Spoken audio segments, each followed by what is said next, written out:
You just played at the Bayou tonight in Washington. How'd you like it? I had a good time. Thank you. Did you? You have sort of a new band together. Well, I'm playing with the Cape Brothers Band. These are buddies of mine from Arkansas, and they're nice enough to invite me along on this little jaunt. They play all the time, of course. They've recorded several albums, and we've hooked up back in the past, and we still enjoy playing together. How long is this tour for? Well, we don't put time limits on ourselves. This is what we do for a living or for a job. We play music, and we try and do it all the time. We're out away from home this time for maybe 2-3 weeks, and then we'll go back and see the folks, rest up, have a good meal, and try it again. You surprised us with the RCO All-Stars. What happened to that band?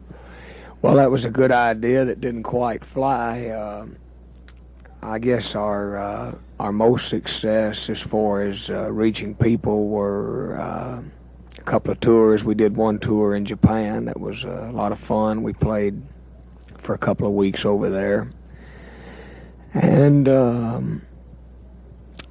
again, it was a period of my life that I enjoyed. I wish it could have lasted a bit longer. I wish it had been a bit more successful, and we had been able to reach a few more people. But no harm, no foul, and next case.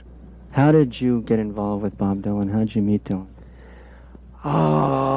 Friends. Our good friend Mary Martin from Toronto, Canada.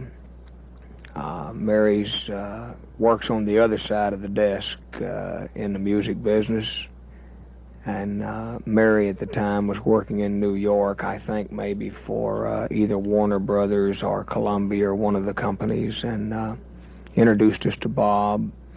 Knew that Bob was ready to start his electrical career using a band. And through Mary and through some good luck and good fortune, it was in the cards for us. I'd like to ask you about the song The Endless Highway. You all have never put that on a studio album. It's just a live recording. Is there a story behind that? I can't think of it. It's just a good song, and we've tried a lot of them. It didn't work, and that's just one of those tunes that we always enjoyed playing, and we always used to do it live, and, in shows and things. I forgot if it was on an album or not. Do you think the band will ever regroup? I've learned to never say never. I count on nothing, and it's been a long time ago, and but I thank you for asking. I asked Rick if there would be another Last Waltz, and he just started dancing around the room. Maybe Rick's thinking about a first tango. I don't know. You're listening to WHFS Bethesda, Maryland, and we're talking to Levon Helm. Have you got a new record in the making? Yes, I have, Tom. I thank you for asking that.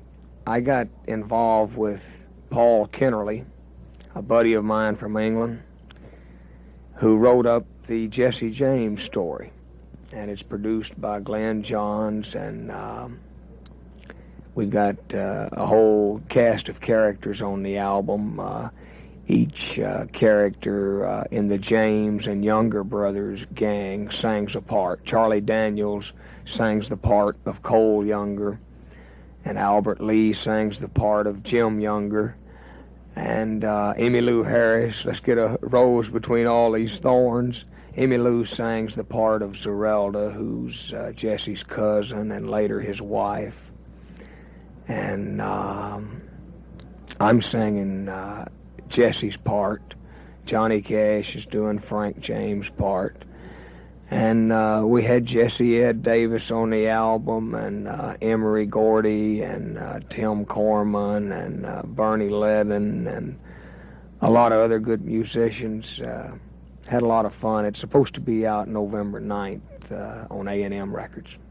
That's great. We'll be looking forward to that. I hope you like it.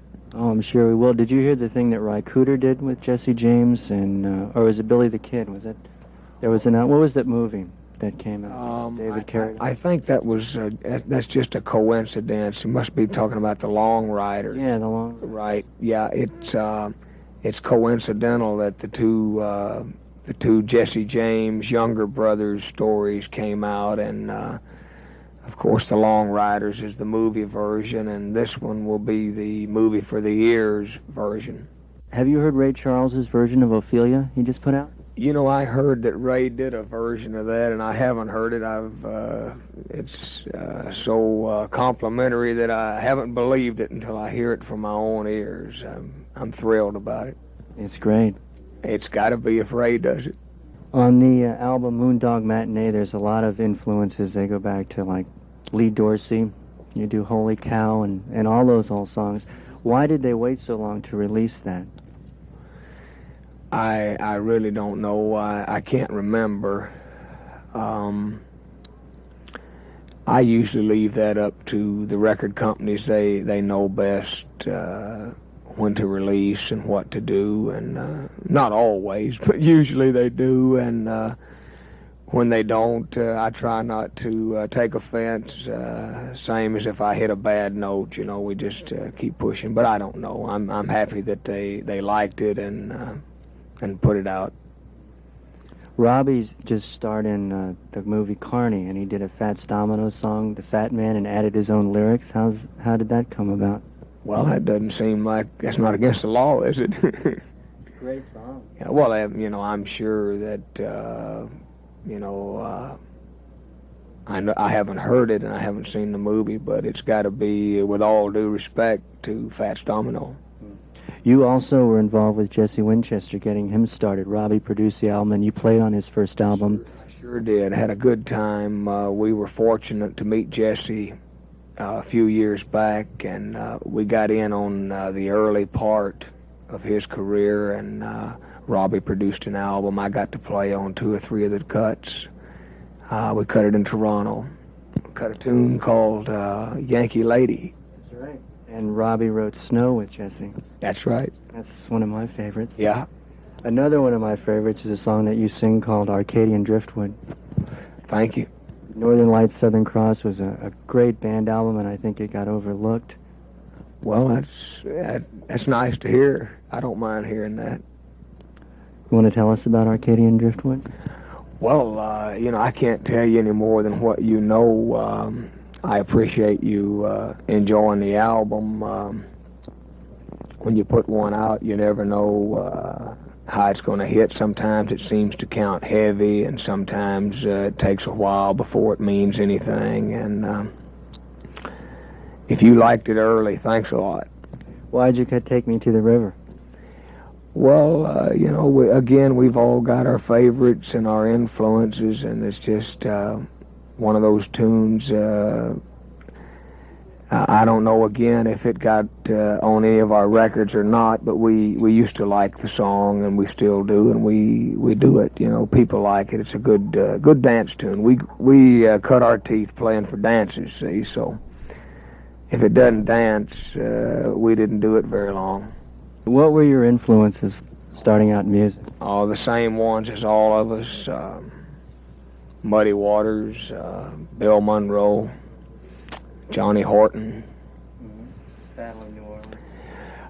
Yeah, Moving On, some of that stuff. Honky Tonk Man, and all the good people that recorded, around Memphis and Nashville and Jackson and New Orleans.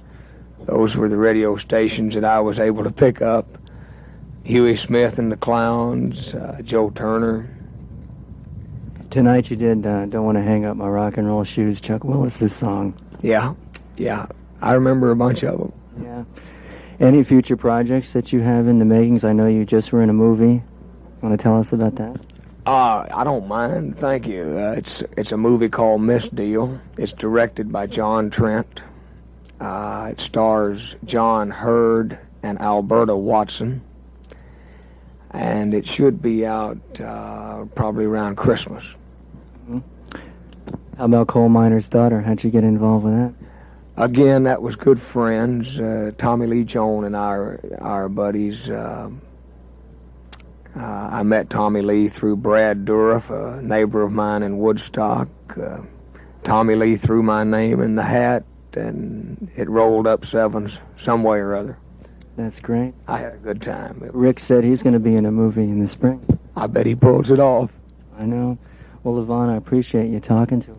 I thank you, Tom. And maybe the next time you get into town, you'll come up to the station and spin some records. We have no format. You can do whatever you want. That sounds good. Whatever you say. Okay. Thank you, Levon Helm. Thank you, sir.